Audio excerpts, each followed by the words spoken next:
Welcome back, Flare community. Today, we have another episode of Hugo Highlights, where he explains why himself and the Flare team decided to start with XRP. Let's jump in. Let's start with Bitcoin, because that's the obvious question. Why haven't you started with Bitcoin? And the obvious, the thing that really sticks out to us is Bitcoin is a sort of a store of value. I heard someone call it the other day, gold for nerds, which I thought was a reasonable understanding. But more importantly, to me, it's actually Bitcoin.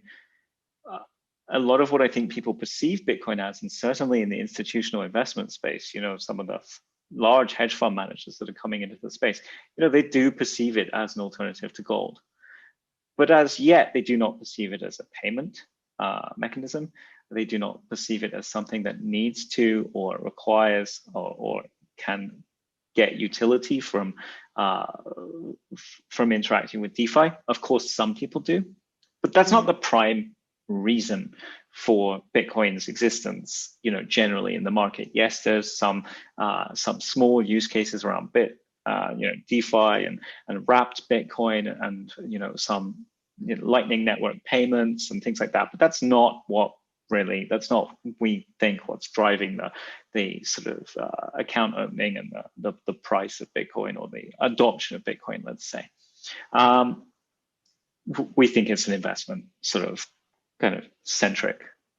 We think it's people's investment thesis, which is getting them to leverage Bitcoin. So we look at XRP in a slightly different way. XRP was built to have a use case. It was built to have sort of a use case as this sort of what they call in XRP parlance or in Ripple as a company, a bridge asset, which is the ability to allow two counterparties to essentially trade with each other through a decentralized pool of liquidity and trading, but potentially basically currencies, global currencies.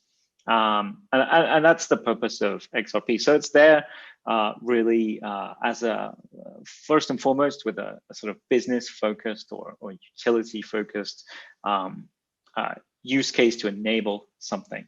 And so we thought that was something that we could bring additional utility to.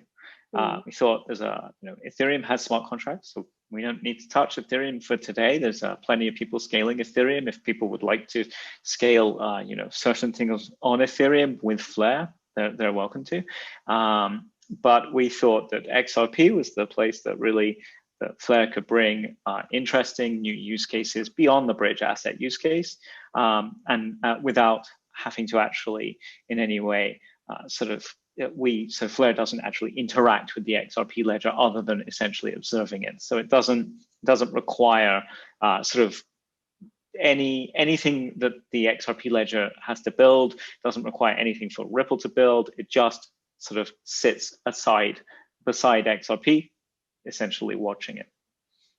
Gotcha.